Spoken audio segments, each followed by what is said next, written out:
It's the Morning Star Drive 117.8. You soaring up with sky, now's the time, don't delay. I'm sitting in my ride and it's time to fly. So let's realign, just listen and fill your mind. Hey guys, how's it going? And welcome to the MSD on 117.8. It's Tuesday, July 23rd, and so happy for you joining us, and I hope that you've been having a wonderful start to your week together with the Lord. So make sure to subscribe to us on YouTube, follow us on SoundCloud, and support us on Patreon. So today we have an exciting podcast for you with Bible Today and 2G Talks. All right, so how's everyone doing? How was your guys' weekend and your time of listening to the Word? I love this week's message, but I'll be honest, I was so tired during service. I was so tired leading up to it. The day before, I think I've shared with you guys that we've been going hiking. And so we went hiking for the last 4 weeks, 4 weeks in a row. And the first 2 weeks, we went on trails that are about 4 miles long. And so I would say, I don't know how long that is in kilometers, so my apologies. I think that's like 7? Is that 7 kilometers? As someone who's better at the calculations and know the the conversion off the top of their head, they can do that for us. But yeah, we did about 4 miles the first 2 weeks. And then on the third week, it just ended up being me and one of our recently graduated SS, and it was a guy, right? So we did a little bit more. We did about 6 miles. And then this past weekend, a lot of people at their workplaces, they were affected by the Microsoft cyber strike issue thing. And so because of that, they worked late and they were busy and they got kind of sick or tired. So it ended up just being me at first. And so I had originally picked a place that was about 4 miles long to go with any of the members I could. But when I found out it was just me, there's a lake that I go to quite often nearby, and my mom walks it every morning. And we used to go there as a church quite a lot when I was growing up. And it's really, really just right in my backyard. And there's a trail that loops around, and it's about 9 miles. So 9 miles is quite long. And I think that's about 15K, right? This is maybe a little bit shorter than 15K. And so because no one else is coming, but I was like, okay, but I've been setting this condition to go hiking every Saturday. And so whether or not people come, I want to show that I'm going to do this whether or not people come, right? So that it becomes a regular activity that we have. And that, if people do it, that, yeah, it shows that, yeah, we'll always have it. So you can come anytime. And I think this kind of goes to that, what Pastor Sky was sharing yesterday about the concerts in Malaysia and stuff, that we hope that this becomes a regular thing, that whether or not that we use it to plug in for evangelism right away, that we're just going to constantly do it, right? And that we're going to keep doing it, consistently do it. And so I hope that many things in Providence, wherever you are in the world and whatever church you may be part of, that will develop those kinds of things too, right? So anyways, I went hiking. And then I had a friend from elementary school, and I posted this on my Instagram, and I think you guys may have seen it too. But I have a friend from first grade, who I was away from for a very long time, because our family moved around a lot, and so I knew this guy, and he was a very close friend at the time in first grade, right? So I was 6 or 7 years old, but then I moved away, and I moved a lot of places, and in high school, while we were playing badminton for the team for the school, after our match, someone walked up to me and he was like, "Hey, Eddie." And at first I had no idea who it was, right? Because it's been so long, right? And we've changed since. I was surprised he recognized me because he knew me in first grade, right? But then I looked at him and it turned out to be that guy. And so I reconnected with him, and through him I got to reconnect with a lot of my friends from elementary school. So it's been really amazing. But yeah, he's a military guy. But he said he was going to be in town for this week, and so he wanted to hang out. And so we have plans with some of our other friends from elementary school. But he was also down to go hiking, right? Because he's a military guy, and so he's used to it. So I told him, yeah, every Saturday I'm going hiking. You guys are more than welcome to join if you want to. So at first, the night before, he had stayed up late, going to a concert, and he said he got kind of drunk with his brother. So he was he stayed up late, and he was like, "Eddie, I don't think I can make it tomorrow." And I was like, "Yeah, no problem, bro. It's all good. I'm gonna go anyway. So yeah, if you change your mind, feel free to let me know." And when I got 1 mile into this hike, into this trail, he texted me. He's like, "Eddie, I'm coming." And then I was like, "Oh, bro, like I didn't end up going to the original hiking location. I went to this different place. So if you want to come, then feel free to meet me here." And so he met me by the lake, and so I had already walked in a mile. So I had to walk back a mile and meet him at the entrance. And then we went on the 9 mile hike together. So I walked like 11 miles that day, which is like quite a lot. Like at the end of the day, like, because I have a Fitbit that I wear to track, like, my steps and calories and different kinds of things. And so when I looked at it later, it said I had burned 5,000 calories like yesterday. Because I'm recording this on Sunday. So I was pretty tired and I was out till like past midnight because we had some other friends who want to hang out. And you know how people in the world are. So my friends, like, they were out till late. And because I had gone together with them, it was like, oh, like I couldn't come back home early. So I was so tired.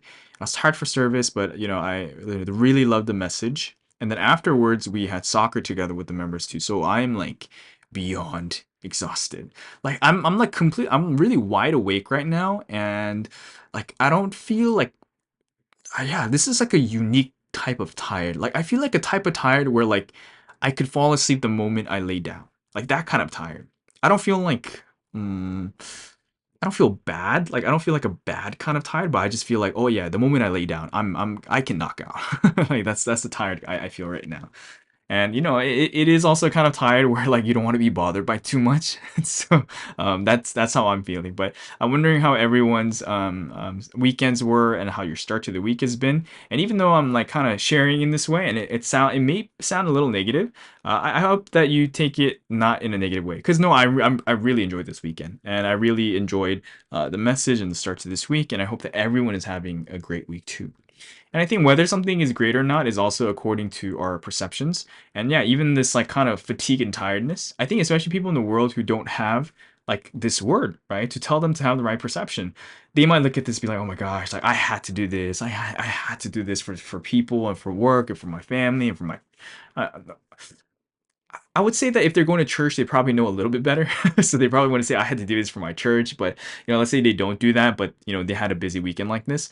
I think they could easily be, more prone to complaining. So I'm not complaining. I really had a great weekend. I'm so thankful to God.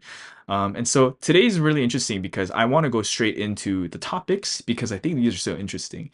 So with Bible today, I think it's great because with this message about having the right perception, I think we need to have the right perception about providence, right? And I don't mean in terms of God's providence. I mean in terms of like the organizational parts of providence and the things that we do as a church, right? One of the great things that I heard recently from someone that they heard when they first came to Providence, like way back in the day, is that Providence is not a church. Providence is a history. And this person said that when they heard that, they were like, whoa, like that's different. That's cool. And I believe that to be the case. I think that's really true. We are not just a church, we are a history.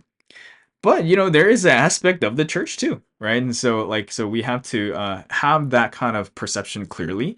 And I think so this is the unique thing, and I think this is a very powerful thing, right? Because we know that we're history and we're trying to align ourselves with what God wants in this complete testament time period. And at this point, 2024, and for the remaining 900 plus years to come, that like there's gonna be this relationship of us evolving according to the example that something has shown us, right, for these last 46 years, and the things that Pastor Sky talked about yesterday. That like, yes, we're gonna keep evolving, and Providence history is gonna keep evolving. So the history part will keep growing. But yes, there are many problems to be fixed on the individual and the church level, right, that we see, right? So I think it is useful to have conversations about this.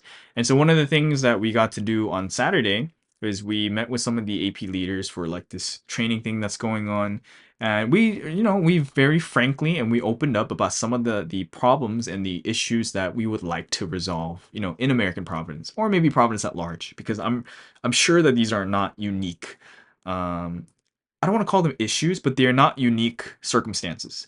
And I think having the right perception about them is so, so, so, so, so important as like this week's message, because otherwise, if we only have a certain perception of it, and I'm not going to say it's a wrong perception, but if we only have a perception of it, And I think typically if we lean towards a perception thinking that these things are immutable and cannot change, then we kind of lose hope. And so ultimately I don't think that that's the right perception to have. But sometimes, like the message says, and like something you shared, sometimes the right perception doesn't come right away, right? And we need to go through the experience, and we need to learn, and we need to see, and we need to be taught. And then maybe a time will come when we'll have the right perceptions. And I know that for each person, that this has probably happened many times in their life, and this has happened for me too. Like something that I didn't know clearly, like for years or up until a certain point. Like when the time came, I came to realize I was like, oh, it's actually like this.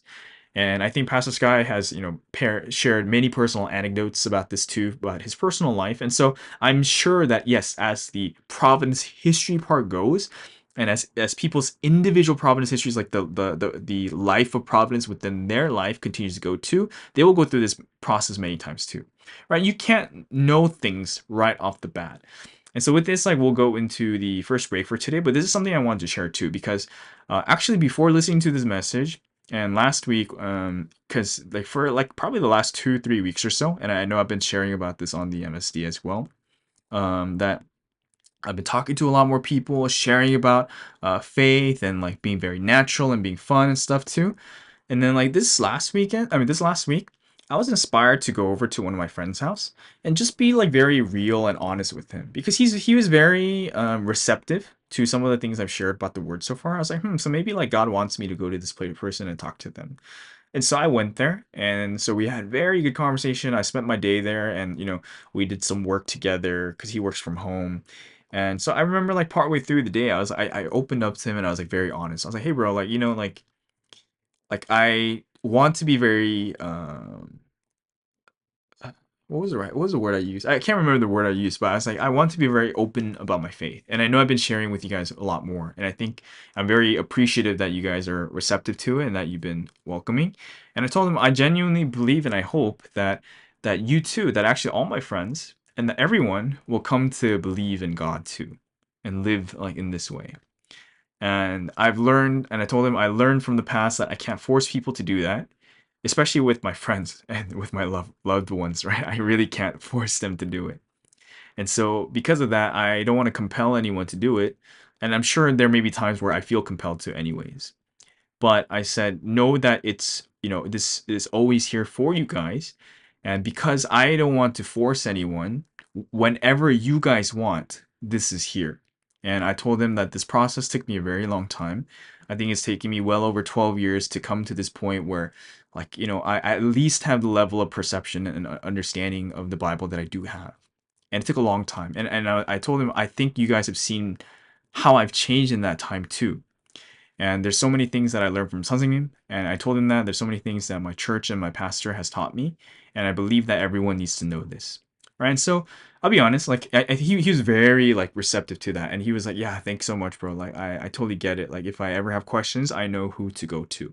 And so yeah, it was a very good response, right? He didn't give a bad response, but I think it wasn't just that, but because I've been running into so many people that God had been letting me talk to so naturally, I was hoping that something would bear fruit. Like like at least one of these things would bear fruit. And I'm sure like maybe I didn't set enough condition like in terms of the prayer to actually produce that fruit. But like in my mind, I was like, man, I wish one of these would bear fruit.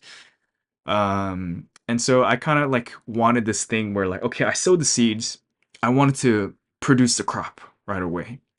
And I think so after I had this conversation with this friend, I was kind of hoping that he would maybe I don't know what I was hoping about. Maybe I was hoping that he would just start learning right away, right then and there, and be like, okay, bro, like I understand and I'm down, something like that. But I guess that's a very naive way to think about it. But at the moment, that's just how I earnestly felt, right? And so like thinking about that, I was kind of disappointed, right? And I wasn't like majorly distraught or disappointed, but yeah, I was like a little disappointed. But then it made me think, like the other day that, well, like this today's message, right, like this week's message, like I need to have the right perception.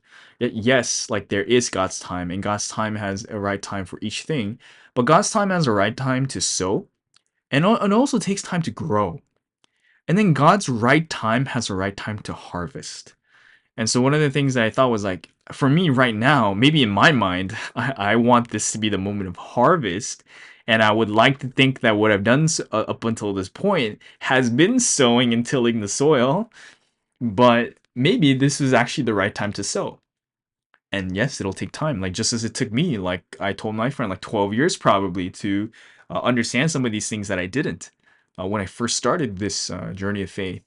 And so I was like, okay, like yeah, like we are not expecting this to be like a magic beanstalk story, right? Where you sow the seeds and it's just gonna grow into this gargantuan plant like right away. So I think having the right perception is important, and managing our expectations is important, and being aware of reality is very important too. But yes, I hope that everyone, had a great week with that. And so I think I would love to play new songs for this weekend, but I really like the Natural Temple song that we listened to last week. And so I think I will play the same songs for the breaks for today. But I really hope that people enjoy.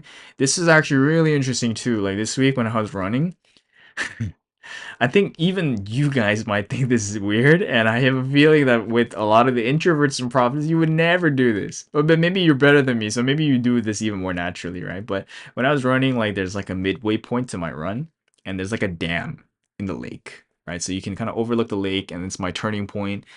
But when I got there, like on one of the days, I got there and I typically pray when I get to this point. And like I talk to God because it's early in the morning, and like, I greet him, and then I tell him about stuff, and I thank him for allowing me to like run to that point and gain that experience of running and of waking up and of like, doing something diligently in that way. And then I typically head back. But this week, like I went there and I prayed and I was like, I kind of feel like singing this song. So I sang the Natural Temple song like twice during my run, and there were some people passing by, so they heard it. They heard me singing. I have no idea what they thought, but hopefully they enjoyed it. I mean, I don't think I was doing anything weird. But yeah, but maybe you would do that too. Maybe you'd be even more loud and proud. Or maybe you'd be too embarrassed to do it. Like I'm wondering what you guys are like. But it was such a good time. I'm really grateful. So I was singing Natural Temple, and I know in one of the segments we talked about before, like I would love to go to like the different national parks that we have and record singing the song and piece together like kind of like a music video or something like that. I think all of the songs in Providence that we have that have been given by the Trinity are such valuable things. But this song in particular, like the Natural Temple song, is I mean I think it's one of everyone's personal favorites, but it's really one of my personal favorites. And I think because something has been giving the word more and more lately that the Natural Temple, Warmingdong, is a parable for us and for people in Providence, and like the Ambition masterpiece, how it crumbled 5 times and it was built up again, is really a story about us. I think that hit me so powerfully, and so this song is like one of the anthems of Providence, and I really appreciate it, and I'm thankful for it. So with that, we'll get into the break for today with Natural Temple. I hope you guys really enjoy.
Yes, so that was Natural Temple. I hope that everyone really enjoyed.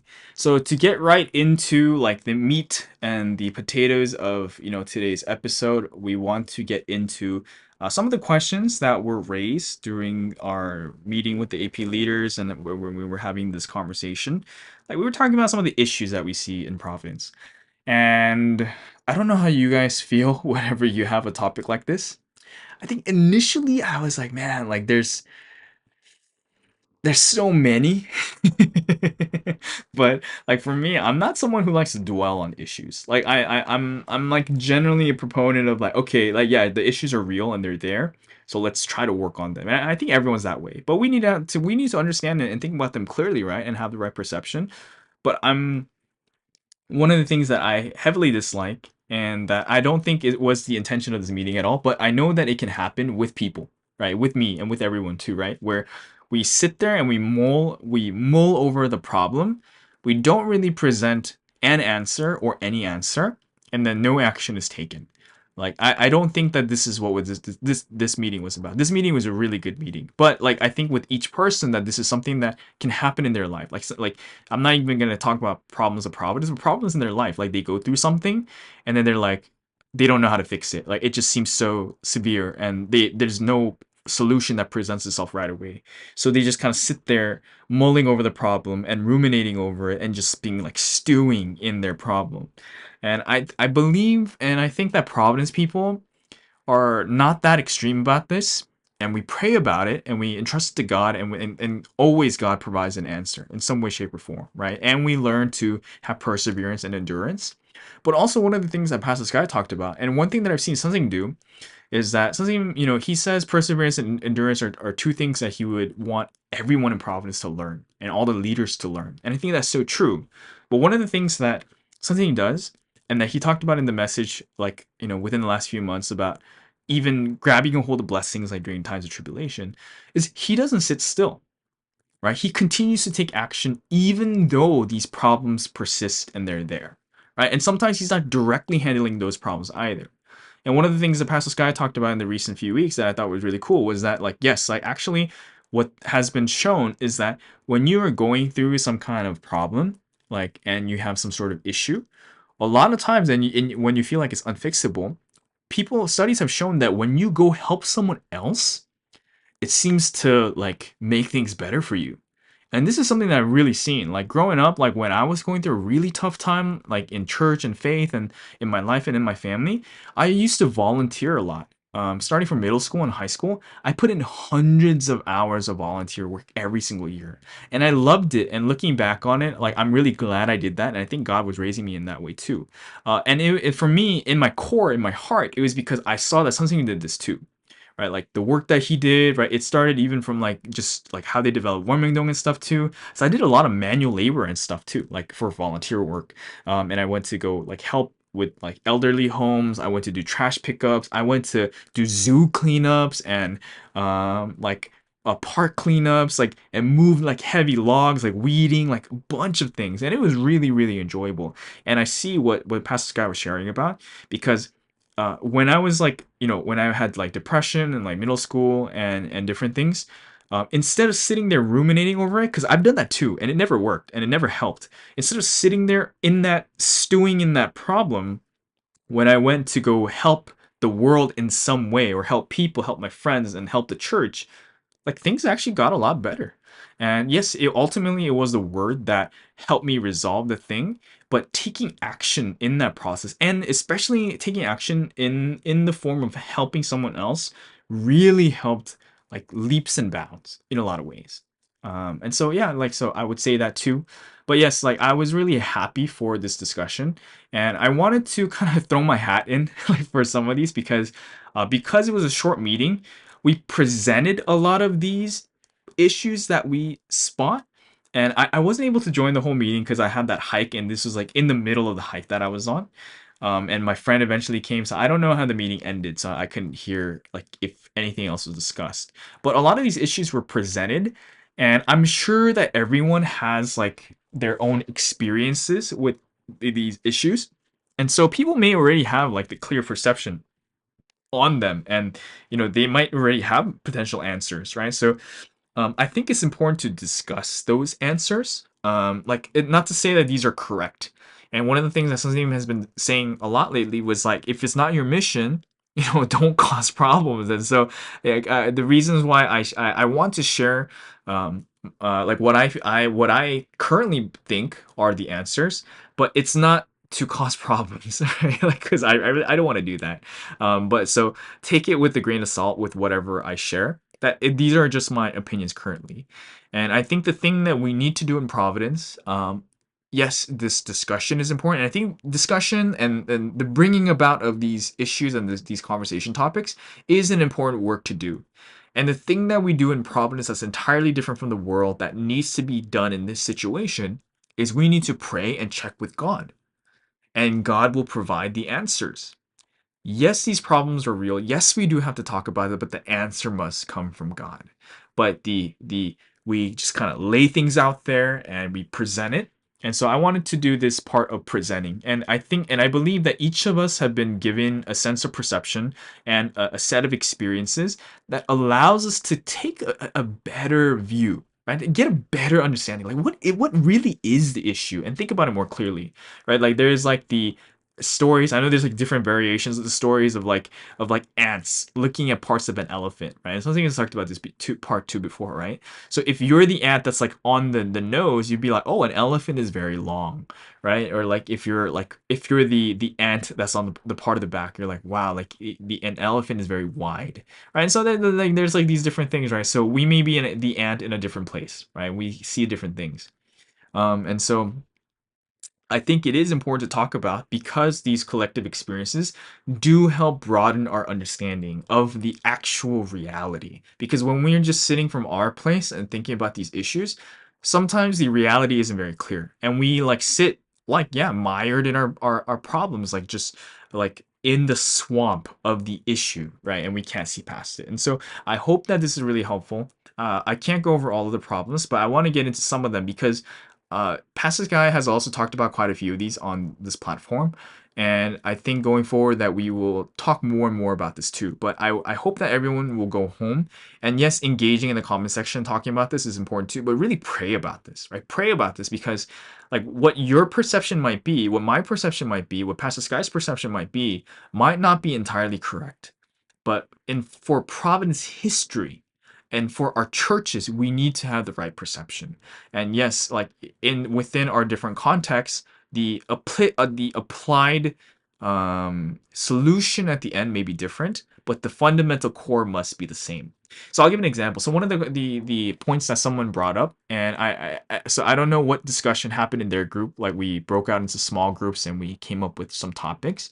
One of the things that they talked about was dissemination of information. And I know, especially during COVID and with everything that happened in 2023, this was a particularly salient topic about like, the like what's appropriate, like how much should we tell people, like what do we do, right? So this is a topic that's come up.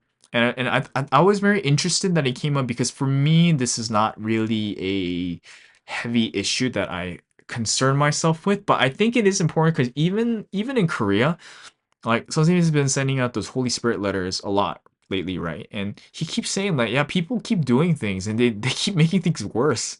Like they keep like going around and like saying things and doing things that he hasn't given them permission to do, and and they cause problems and like he has to like even go to the point of writing it in Holy Spirit letters and announcing to everyone to not listen to these people.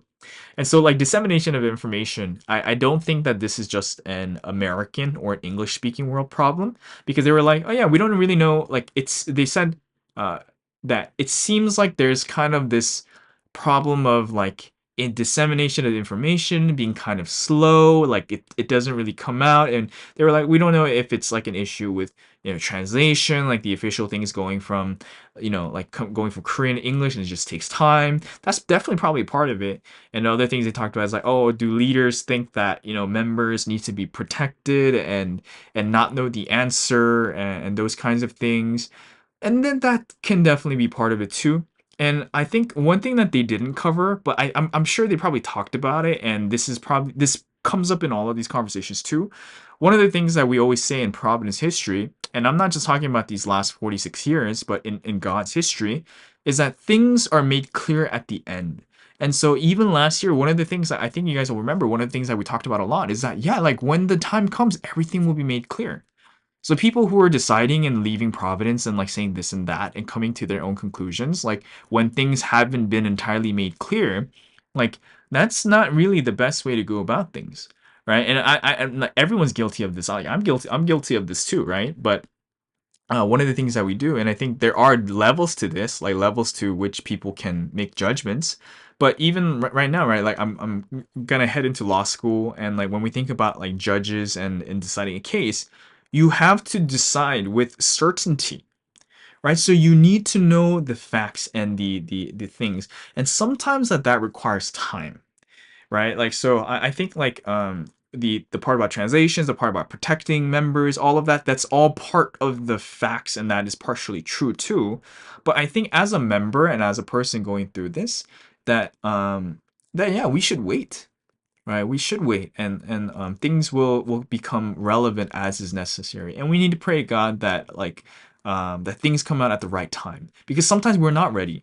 Like one of the conversations that I've had with with a leader, I won't say who it is, with the leader about this was that yeah, you know, like some people say that like if they knew they would pray better, and yeah, then maybe that's true, but at the same time, if people know, I've seen also people complain more like after they know. Like they know something, they hear something about someone and they start complaining about that person.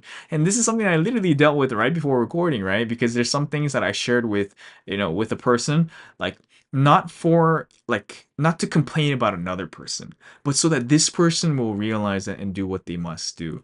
But then they just started complaining about the other person, right? So it's like, yeah, sure. Like I told it to you so that you would pray and that you would do well and you would realize about your situation, not so that you would just start criticizing something else and be focused on that, right? That's not the right thing to have. And sure, yeah, people's hearts may be true and maybe they would pray better too, but I believe that you should be praying nonetheless, anyways.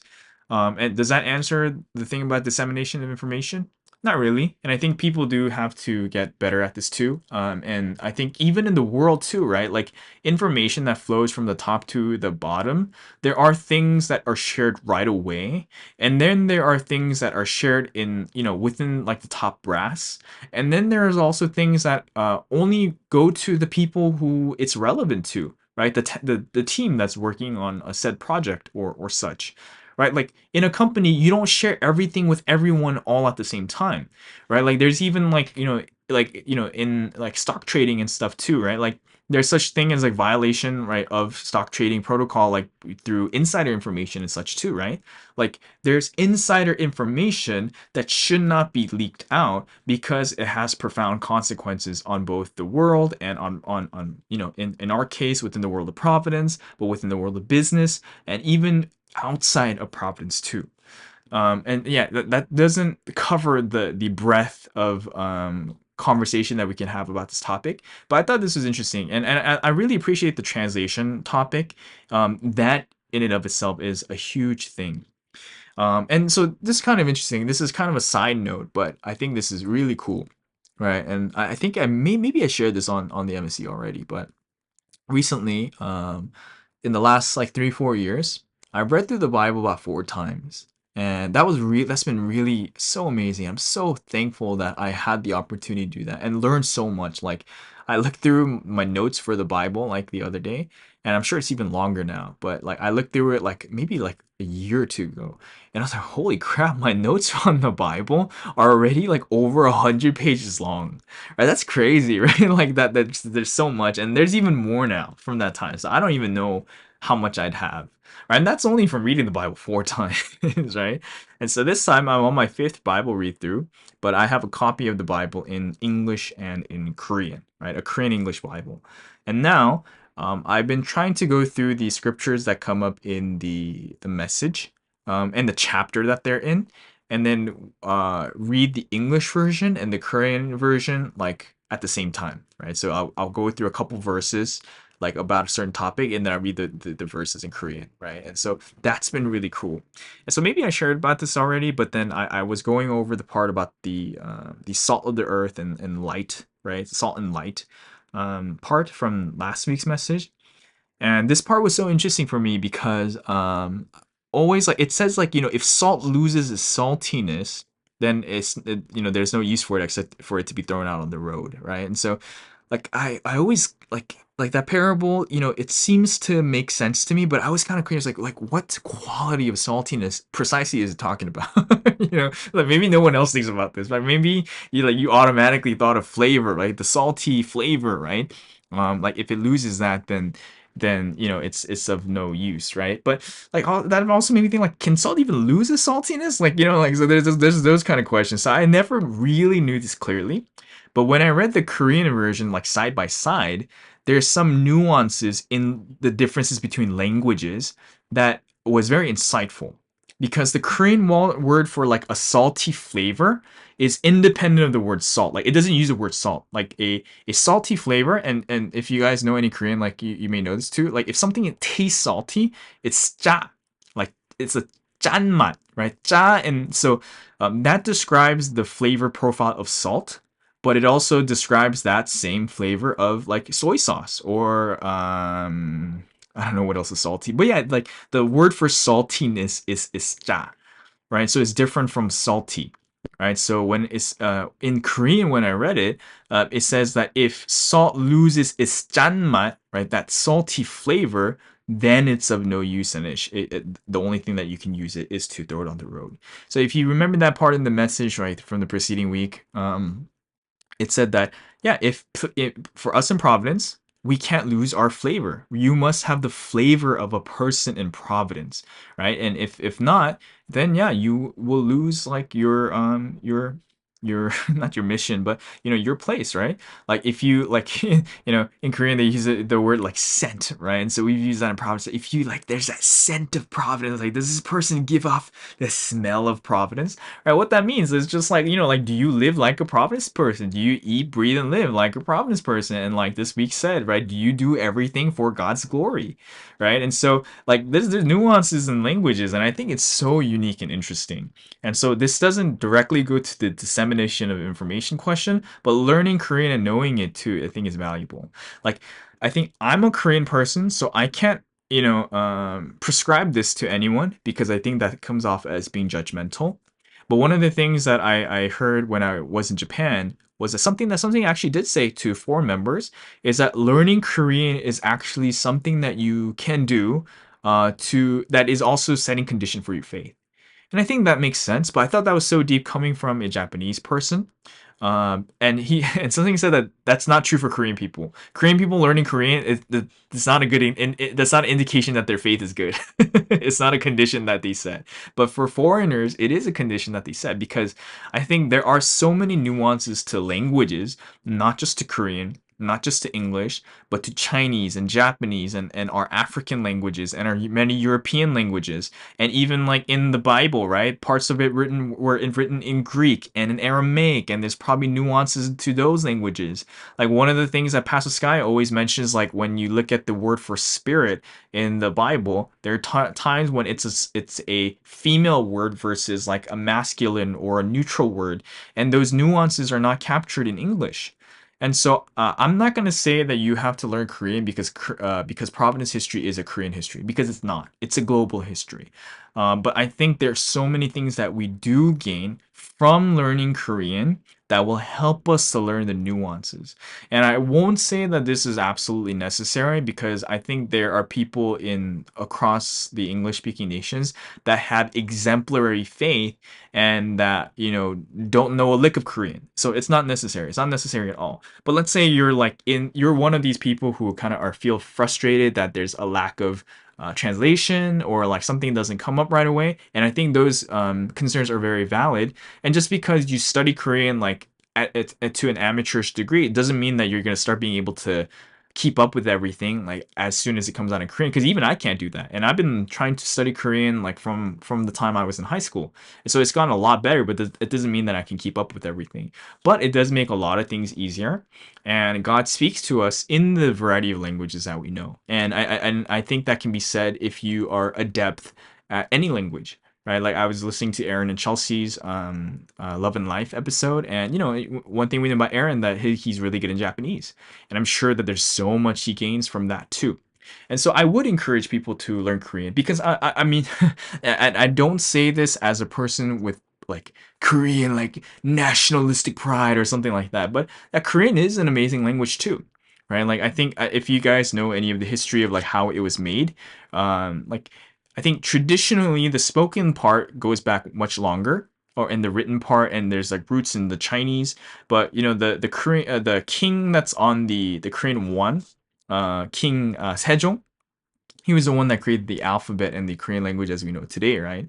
And so it was designed to be a phonetic language, and it was designed to be able to produce any possible combination of sounds that is necessary to be made using the human tongue, right? And so it's really interesting. So even the way that it's shaped, like the letters are shaped, are supposed to mimic like the shape that your mouth would make. And so they said like that you can learn how to pronounce any Korean letter within a span of a couple of hours.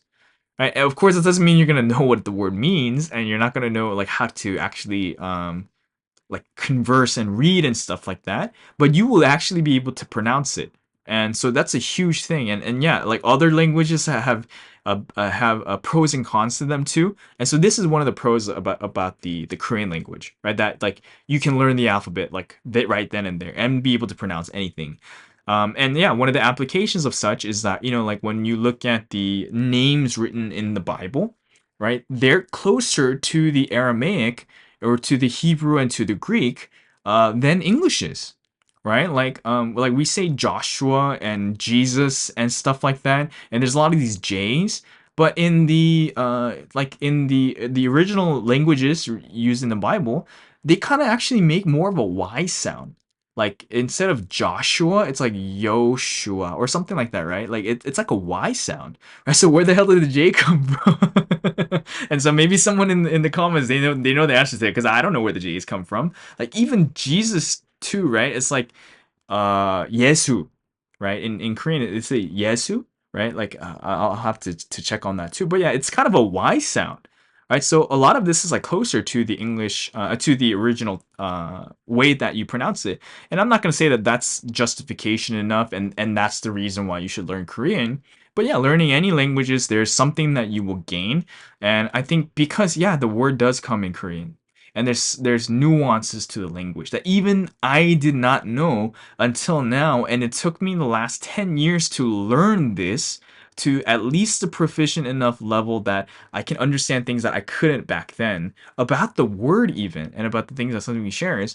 I think that's tremendous, and so I would highly encourage everyone to do it. And maybe some of the things that you think are not being captured when they're being translated from Korean to English, in terms of the announcements, or in terms of the things that come, or you just want to know, right, so that no one can take advantage of you, and that you can have better discernment on your own about the Korean language and about the things that come from Korea. Like yeah, if that's you, like maybe that will help you with your concern. And so I'm thankful that they brought up the dissemination of information concern. Yeah, and I think it's true. And there's probably a lot of procedural stuff that we can do to make it a more efficient process, for sure. And yeah, and certain things, of course, we know that it has to be checked with the right departments, and has to be checked with something before it goes to everyone. And so all of that is definitely true too.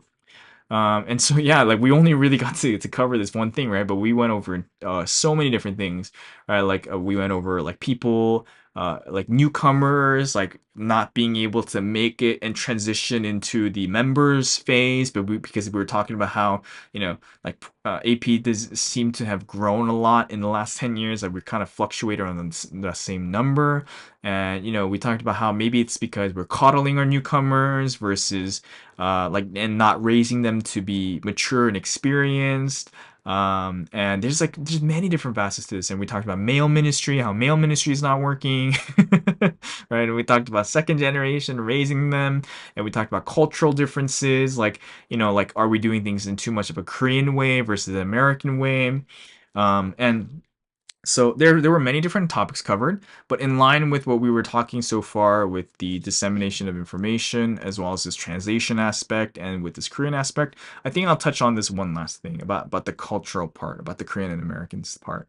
And I think that this is such a sore spot for a lot of people. And I'm guessing all across the world in English speaking countries or just like non Korean speaking countries and just any country outside of Korea, this could be a sore spot. And so in a way, I kind of want to apologize for, for certain experiences and very real experiences that you probably had too. Like negative experiences that you've had with the Korean side of things. And I will say that this is not a part of the Providence history part, but it is a very real part of the churches that we're part of and the real part of our experiences, right? Because like our history in your country, like our history in the US, our history in Canada, our history in New Zealand, Australia, like Japan, Taiwan, it would not have started if Korean people didn't go to these places. But there are very real cultural differences that make this challenging too. And so one of the things that something does eventually say about every place is that leaders do have to come up from that country, like the people who know that place, because of course it makes sense that that the Korean people who come, that they won't be American, like they won't be the people that are from there, so they won't know a lot of things, right? Even the people who like are born here, right? And so this kind of goes into 2G talks and the second generation part too, is that like people, even the people who are born here, like immigrants, like the U.S. is a country of immigrants, right? And so like even the immigrants who are born here, they have sometimes a tough time integrating into the American culture and even understanding the culture of the country of their origin. Like I know a lot of like second generation immigrants or like first generation Americans like whose parents immigrated here and they have no idea, like they can't understand their parents at all. And so that's definitely I've seen too. So this is not I want to make it very clear that this is not a Providence issue, right? This is just a reality thing, right? So we're looking at the reality. So okay, so how do we like handle this difference of culture, right? And so one of the things that I've said before a lot, and I think that the person who brought this up may have even mentioned this too, and I think this is a simple answer, but it's the true answer, and it is the answer that we should build on. But we do need to look at it in nuance. And so after I share like what the overarching theme is, we'll go into the second break for today with the song again. My heart does not change. But yeah, the ultimate answer is like, what's heaven's culture? Right, like we're not trying to make a Korean church, and we're not trying to make an American church. We're trying to make a history, right? Like heaven's history. And so we have to look at what's heaven's culture. And so we'll share about this in the break. And so the break will be 2G talks, but I think it can center on this because it's related, right? It's like Korean versus American culture, like and about second generation and with what's going on in each place. So I think it's relevant. So this will be the overarching topics for today. So we'll go into the break first with My Heart Does Not Change.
Awesome. So that was My Heart Does Not Change. And yes, to go into our final topic for today with 2G Talks, I want to talk about this element of culture.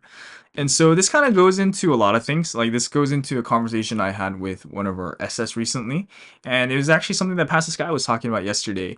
And the things that I actually heard also, I'm not gonna say this wasn't like directly what Aaron and Chelsea were talking about, but this has just been an ongoing conversation. I think in everything, right? And so I think it's a fun conversation to have, and I think it's a very important one, right? So one of the things that I talked about with our the SS recently that I went hiking with was I told him that because he's a Korean person, but he's a Korean American. One of the things that I'm really thankful for God is that when my family immigrated here to the States, we immigrated to a place that didn't have a lot of Korean people actually.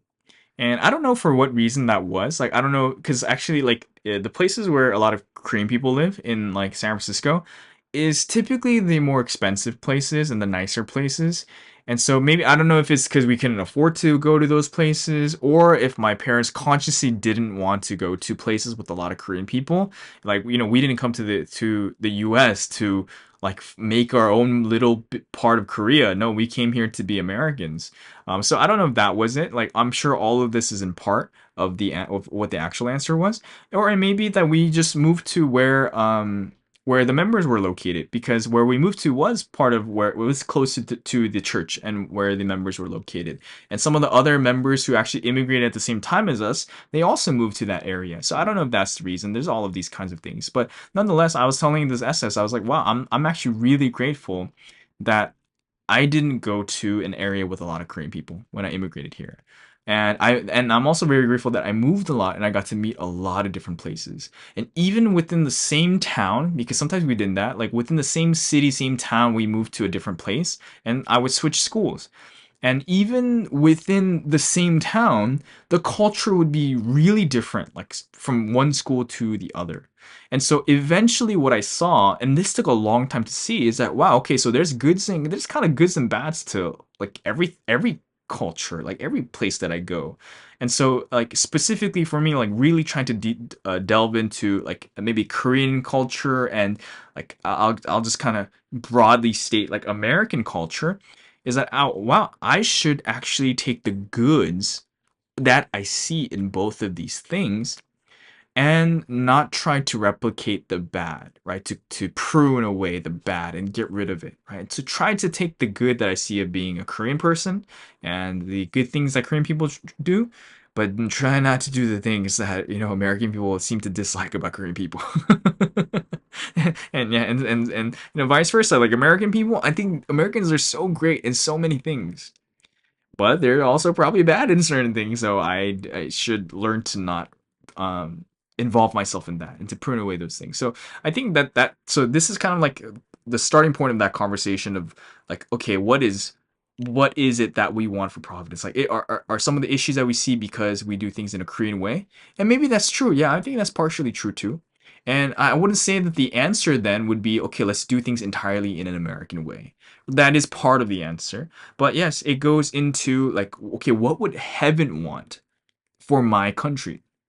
What would heaven want for my family, for my church?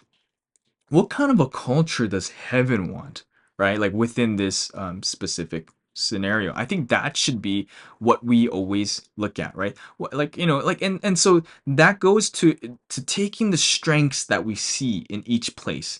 And so this is chiming into what Pastor Sky was talking about yesterday with Malaysia, with that performance spacing that we had. And one of the things that I'm sure he gets to see, and I thought what he shared was so true, that like when you go somewhere, the strengths that you see in that place are sometimes a lot clearer to you than it is to the person who's like in that place, in that situation.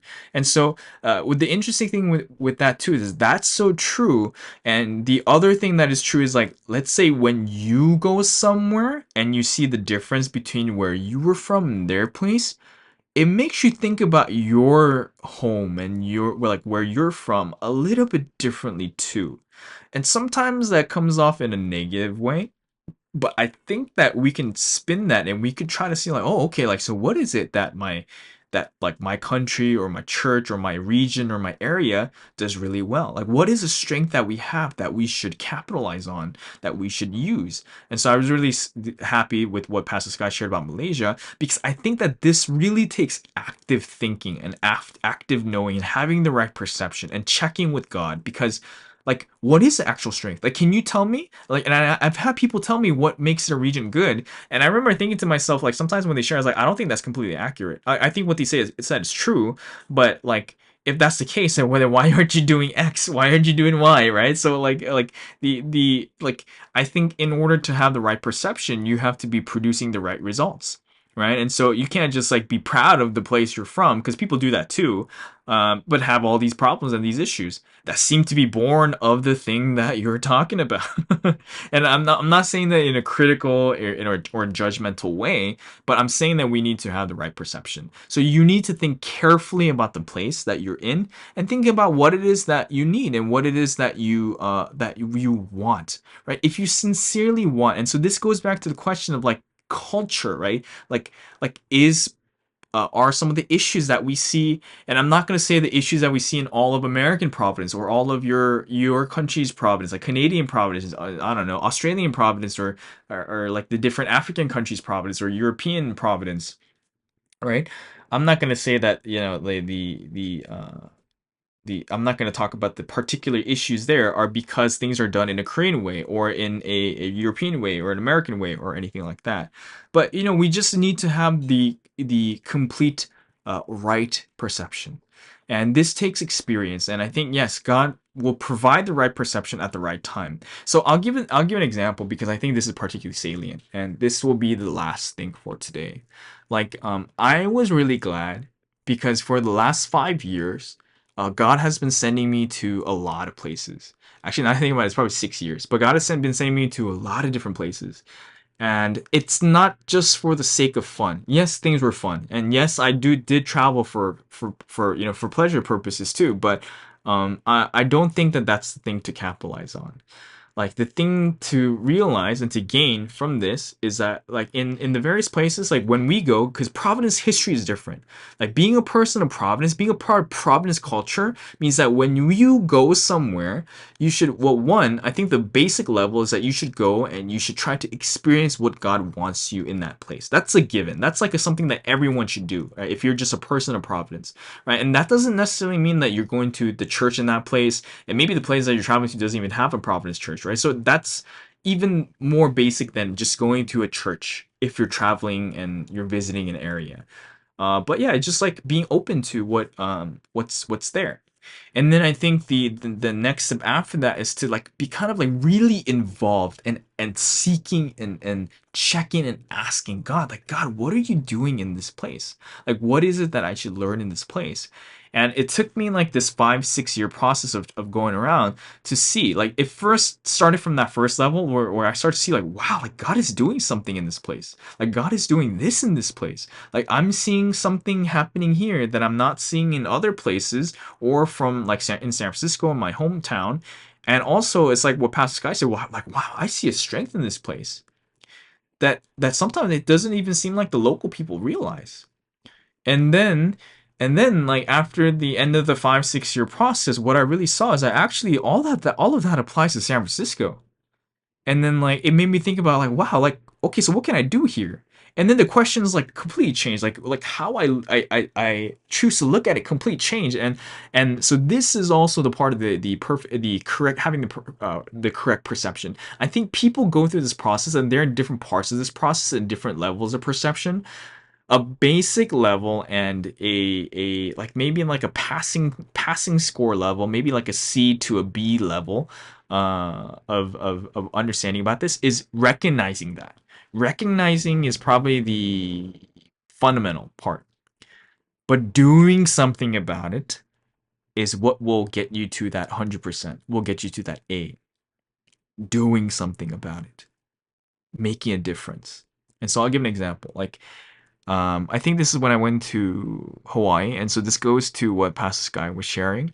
That like sometimes when you're going through difficulties, instead of just like just stewing in your problem and just sitting there, when the answer doesn't seem apparent, and then like kind of getting in your own head and getting even depressed or anxious or worried, right? He even shared with the stat with us that actually like 85% of the things that we worry about doesn't come true, right? And that even of the 15% of things that do come true, 80% of people said that it was actually not as bad as they thought, or that they gained something from them. That is so amazing. And I think in Providence we really see this.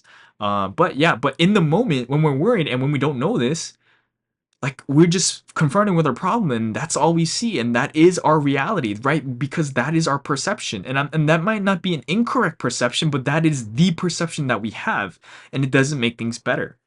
And so, while I was in Hawaii, and maybe this, like, people might look at this and be like, oh, but that's because you're a visitor there, right? It's easy for you to do because you're only staying temporarily, and that's partially true too.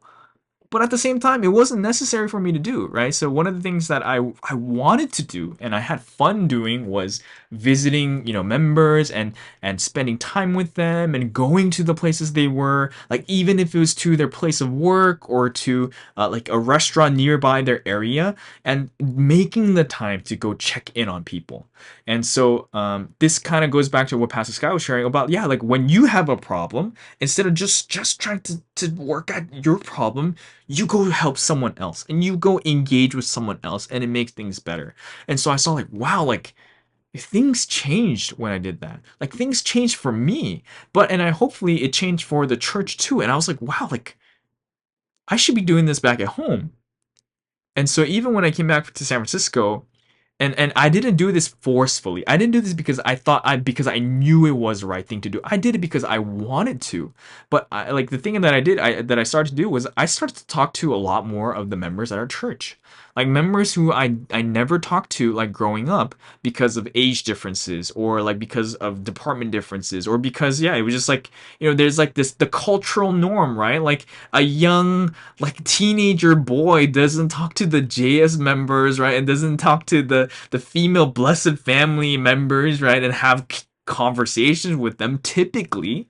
But then I broke down all of those barriers because I was like, dude, this is not necessary at all. Like I saw from my time in Hawaii that I can engage with all of these members, and there's something to be gained, not just for them, but for me and for the church from this process.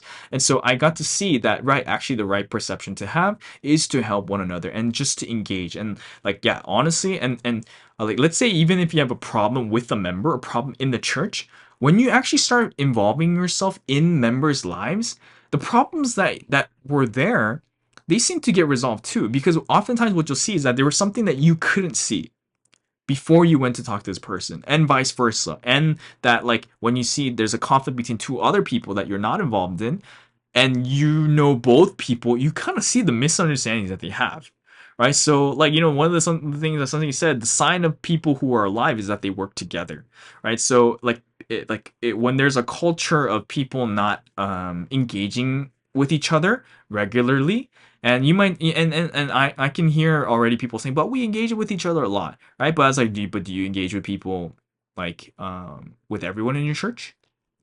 And do the other people in church engage with each other?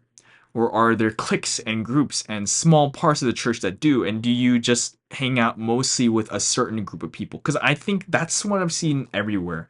I haven't seen a place where everybody talks to everybody. And that's not criticizing, that's not blaming.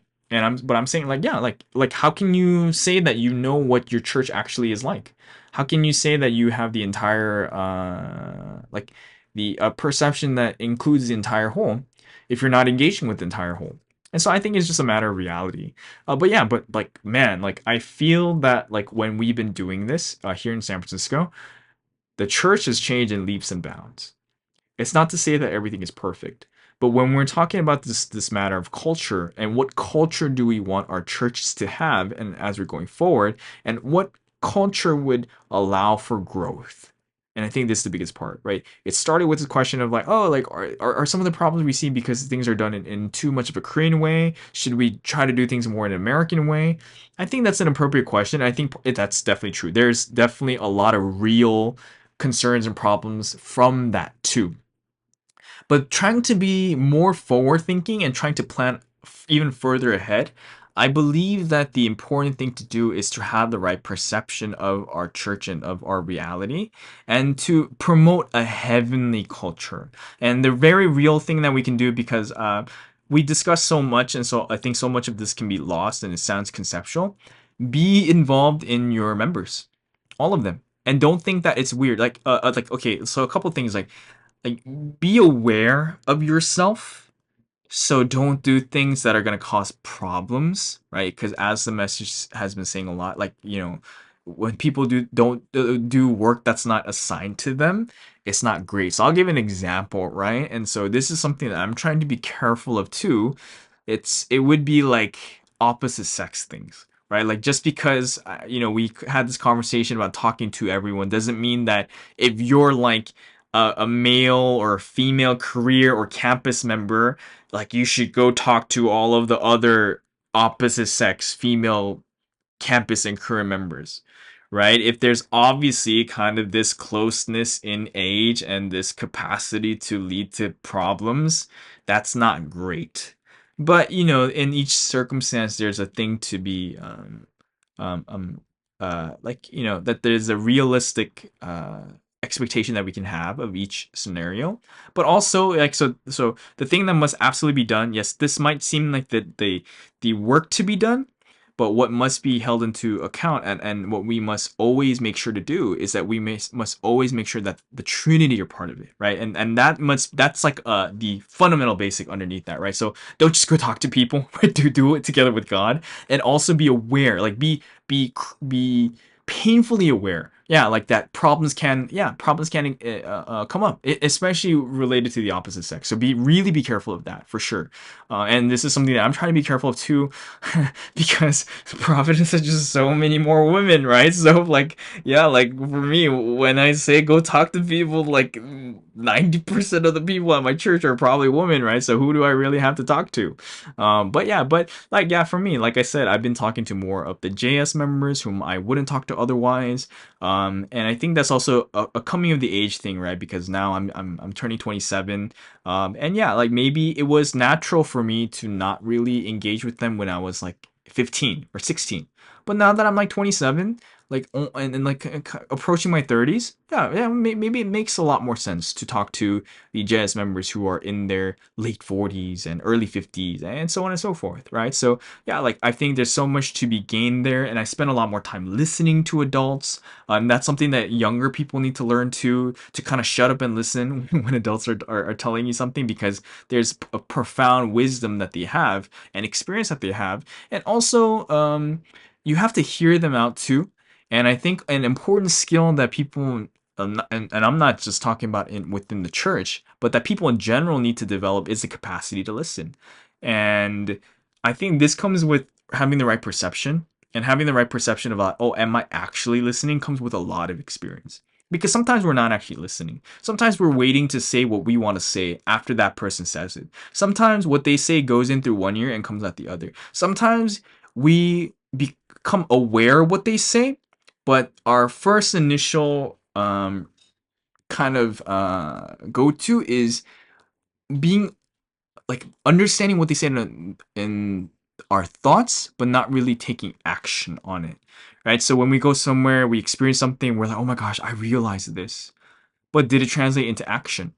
And a lot of times it doesn't go all the way, right? So we talked about, like having the CBA level, like a pass, maybe it's a passing score, maybe the fact that you realize is a passing score, but if it doesn't translate into action, then it's never like a satisfactory grade. And so this is something that I'm not saying this against anyone. This is for me. Like, I've seen this too, and then, like, it took a long time. I was like, okay, I'm gonna shut up now. I'm not gonna say that, wow, I realize this now. I'm not gonna say that, because when we say that, then we are liable and we are held accountable to it. So I was like, okay, I did realize it. I got what I got. I got what I needed to, God. I got what I needed to from this conversation, from meeting this person. So instead, okay, let me try to put this into practice. Like, I learned this message from something, and, like, yeah, we can always talk about how the message was great, and we should, and that's great, and we should testify about each other to each other about something and about the things that we learned. But the greatest testimony is if we did it. right? If we did the thing that something tells us to do, and says, okay, I'm gonna shut up now. And I don't know at what point that happened. And sometimes it's still not that. And yeah, sometimes we just talk about it. Yeah, and that's fun too, and that's necessary as well. But yeah, the thing that I really felt was like, okay, even if it's one thing that something does, right? And I saw this with the Peace Soccer book, right? So that's why I've been trying to really exercise a lot for the last 3 weeks, and I'm trying to be more consistent with this. I was like, wow, okay, I see from translating this book what kind of tremendous effort that something put in. And if I don't put in that same effort, then it just becomes empty talk. And especially when we're young, we have a lot of empty talk. And I've had so much empty talk.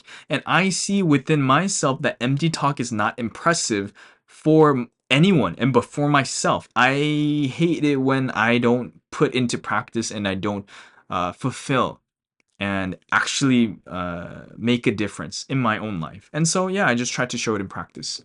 And so, yeah, like we had all these conversations about culture and other things, and I think speaking about these issues is actually very very important. It's the first step, and but the critical thing that must be done at each of these steps is all of this must be conferred with and communicated with and checked with God, right? With the Holy Spirit, with the Holy Son, with Jesus, and with something through prayer, right? And that must happen at step one. It must happen at step two, and it must happen all the way to that step of putting it into practice and doing it. Even until that step, this must be done. And so I really hope that you guys gained a lot from this. I'm sure there's probably a lot of thoughts you guys had and different problems and issues that you think are salient to Providence and to your church and to American Providence or to your nation's Providence or even to Korean Providence and to international or worldwide history of Providence. And your issues may be valid and your concerns may be very valid. But I hope that we can apply this framework that we have. Okay, let's have the right perception. Let's think about what God wants. Let's see what I can actually do. Not just do in theory, but actually do. Because that will be what makes the biggest difference. But yes, anyways, this is me just sharing honesty. There were so many different other issues that were raised, and I think they were all so important, and I think they were all fascinating and interesting and should be given their due consideration. But I hope that kind of the couple that we talked about today in Bible today about dissemination of information, translation, Korean versus English and different differences in language and differences in culture versus doing it according to heaven's culture and doing it and having that perception. I hope that that was enriching for everyone and I hope that we can have many of these conversations together. I can't wait to meet more of you guys both through the form of comments and in person and on Instagram. I've been a lot more active on Instagram lately. I really try to fight it for a long time, but I value connecting with members so much more that I couldn't put it off. And so I've been doing that. Yeah. So, I love talking to people and I'm trying to be careful, especially with like crossing any lines, especially with the opposite sex, because I know that there's so many more women, and so I know that I just have to be aware and have the right perception. But I still know that it can still lead to problems. So I'm trying to be cognizant of this and have the right perception, do things in the right way, and trying to think like, oh, like is this something that something would not like me to do? Like, is it something that like when the Trinity look at me that they're not happy with? And sometimes maybe I'll still probably do something the Trinity don't like, but I'm trying to be cognizant of it because I know that that could lead to problems, and I don't want to go against the Trinity's hearts and against their perception. But yeah, but still, I would want to connect with you guys in a way that's reasonable, fair, beautiful, that gives glory to the Trinity, that has the right perception, and is glorifying rather than just focusing on the earthly part and just looking at our own perception. Yeah, but I'm sure we'll find a balance, and I'll pray that God will be with us in that entire time. But thank you guys. I'm so thankful that you stuck by with us until the ending of this recording. I hope that these issues were and the conversation about these issues were was very enlightening. if you have particular issues that you think should be addressed, we can do that too. And so please leave them in the comments below, because I would love to hear your takes on this. Because yes, like, we present these issues, but I'm sure everyone has what they think are the right answers. And so by sharing these things, just like the ants, like, discussing the different parts of the elephant, we can have a better sense of this. And the next step, as we said, is that the thing that sets us apart from the world is that we can talk to God about it. We can get the answer from God, which is even better than what we can come up with on our own. And so yes, we do the physical work and we'll do the spiritual work, and then we'll get the best possible answer. And so with this, we thank you guys, and so we'll catch you guys tomorrow on another episode of the MSD on 107.8, and I will see you guys next Tuesday for the Tuesday episode. But thank you guys, and we'll catch you guys later this week. I'm burning with desire and the passion. Nobody can stop me when I'm